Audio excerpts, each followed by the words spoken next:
గోదావరి బనకచెర్ల విషయంలో కాంగ్రెస్ ను నిద్రలేపింది బీఆర్ఎస్ అన్న హరీష్ రావు మాటలకు మహేష్ కుమార్ గౌడ్ కౌంటర్ ఇచ్చారు. ఆనాడు ఆంధ్రప్రదేశ్ నేతలతో చీకటి ఒప్పందం చేసుకున్నది మీరు కాదా అని ప్రశ్నించారు.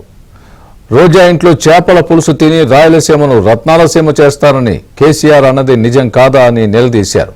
దీనిపై అసెంబ్లీలో చర్చకు సిద్ధమని సవాల్ విసిరారు. అసలు గోదావరి బనకచెర్ల మీద పోరాడింది బీఆర్ఎస్.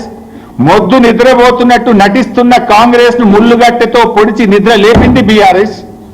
ఇవాళ టీఓఆర్ ఆగిందంటే కూడా ఆ తాత్కాలికమే, బట్ అది జరిగిందంటే కూడా అది బీఆర్ఎస్ పోరాట ఫలితం.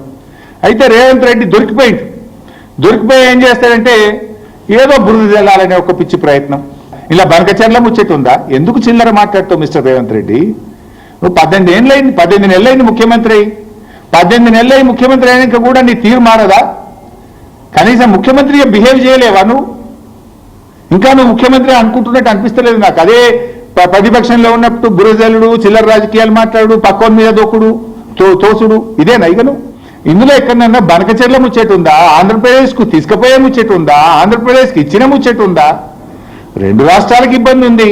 ఇద్దరికి ఆమోదయోగ్యమైన విధంగా కూర్చొని మాట్లాడుకోవాల్సిన అవసరం ఉంది అన్నాడు. ఆమోదయోగ్యంగా ఆంధ్రప్రదేశ్ ముందుకు రాలేదు, ఒక్క అడుగు మా హయాంలో ముందుకు పడలేదు. అది బాబైనా అది జగన్ అయినా. ఇవాళ హరీష్ రావు గారు బాగా మాట్లాడుతారు బనకచెర్ల గురించి.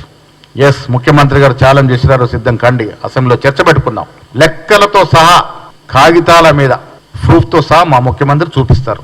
మీకు దమ్ము ధైర్యం లేక ఆనాడు కేసీఆర్ హరీష్ రావు కాదా మన వాటాని హక్కున పెట్టి కానరాసింది. 2099కి సంతకం పెట్టింది మీరు కాదా?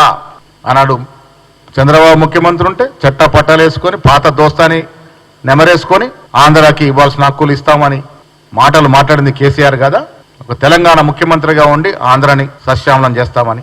జగన్మోహన్ రెడ్డి గారు ముఖ్యమంత్రి ఉన్నప్పుడు రోజా ఇంట్లో వెళ్ళి చేపల పులుసు తిని రాయలసీమ రత్నాలసీమ చేస్తామని చెప్పింది మీరు కాదా? పక్క రాష్ట్రాలు బాగుపడ తప్పులేదు, కానీ మన రాష్ట్ర వాటాకు దెబ్బ తినకుండా చూడాల్సిన బాధ్యతలో ముఖ్యమంత్రి పదవిలో ఉండి మీరు మనకు రావాల్సిన నీటి వాటా విషయంలో మీరు కాంప్రమైజ్ అయ్యారు కాబట్టే మనకు నష్టం జరిగింది.